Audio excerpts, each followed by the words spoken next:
If you want to know how to cook potatoes into a much interesting way that you probably usually do, then this is the right recipe for you. So today I'll be showing you how to make crispy potato cake in layers, or the so-called 1,000-layer potato cake. Make sure that you watch the recipe entirely in order to get the best results. Now, I'm gonna make this recipe using butter, but there are definitely other alternatives which are great, like goose fat or duck fat. So I've got here 250 grams of butter, and we're gonna melt this with some seasoning. Now, to this butter, I'm gonna be adding 1 teaspoon of table salt. It might look a lot, but considering the amount of potatoes we've got here, it's nothing to worry about. Now, freshly grounded black pepper, which I just done earlier, about 1/4 teaspoon goes in, and I've got here a clove of garlic. We're just gonna grate it finely, and it goes into the pan too. Now, if you want your potato cake to get other flavors, then you could add other seasoning, but I'm gonna keep it simple this time, just salt, pepper, and garlic. Now, it goes on the heat. Now, we're gonna bake the potatoes in this tray, but first, you wanna grease this tray properly. Now, I've got a simple method here that works all the time. First, I'm gonna cover the bottom of the tray with a long baking paper sheet. And then after that, more butter, just to keep it in place, not for any other reason.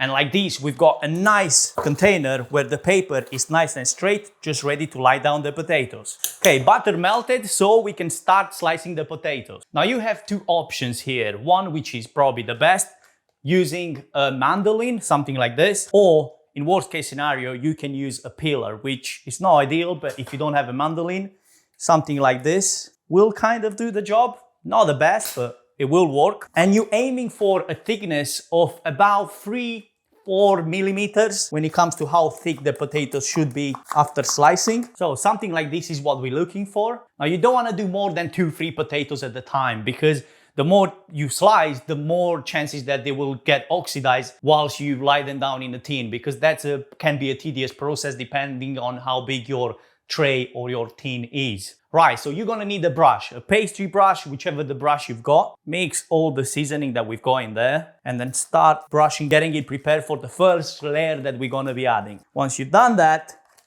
gonna go in with the first layer of potatoes, and you don't want to put them one next to another when it comes to slices. You want to overlay them slightly at the edges so they form a compact layer at the bottom of the tray. And even later on, you're still gonna do the same process and follow it exactly like that. Okay, so this is your first layer. Now, more butter on top. After each layer of potatoes, you want to go in with a good brush of butter. That will help the potatoes, not just giving them flavor, but it also will keep them together, solidifying them into a nice even block. Once you added 3 or 4 layers, you want to press your potatoes, making sure that they stay in a one compact block. Now, we laid down 3 potatoes, and we're gonna go back to it and continue the process till we get to the top of the tray. Now, tin foil goes on top, wrap it, and it's gonna go into the oven. That'll be set at 150 degrees Celsius, and we're gonna bake this for about 2 hours. We're gonna check after 2 hours, and if it needs a bit more, we'll just give you a bit more.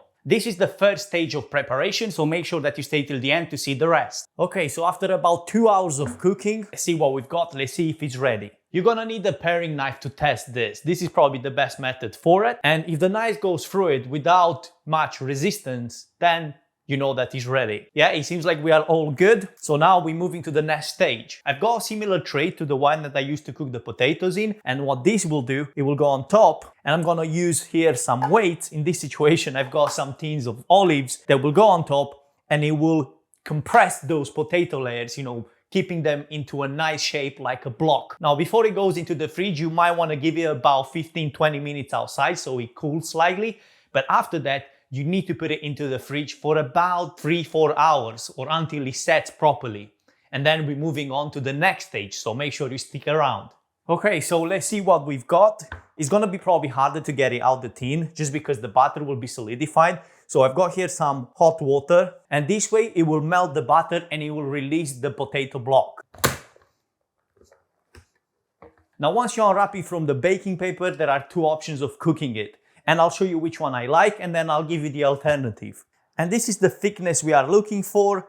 If you're gonna go too thick, obviously it's gonna be too big of a portion. If you're gonna go too thin, then you're probably gonna have issues when you're frying it. It will all fall apart. Now, I've got here a pan, and I'm gonna add some butter in. Set your pan on medium heat. and go in with not too much butter, because obviously there is quite a bit of butter already into your potatoes, but just enough to give you a good start for frying. So I'll get in about 10 grams of butter. Once your butter is melted, go in with your potatoes. And this is also the time when you want to get in a sprig of thyme. If you season your butter properly at the beginning, in my opinion, there is no seasoning at this stage. But if you feel like there is a bit more pepper or salt needed, just go for it. Now, the key thing at this stage is to keep the temperature to medium, because if you're gonna go higher than that, you're gonna end up with the potato nice and crispy on the outside, but it will be cold inside. Now, the other way that you could cook this, which I've seen quite a few people doing it, is to deep fry your potato cake. I do prefer this method over the other one, just because, you know, I feel like you can give more flavor to your potatoes by cooking it into the pan. Once you give them a nice color on the outside, take them off the heat and serve them immediately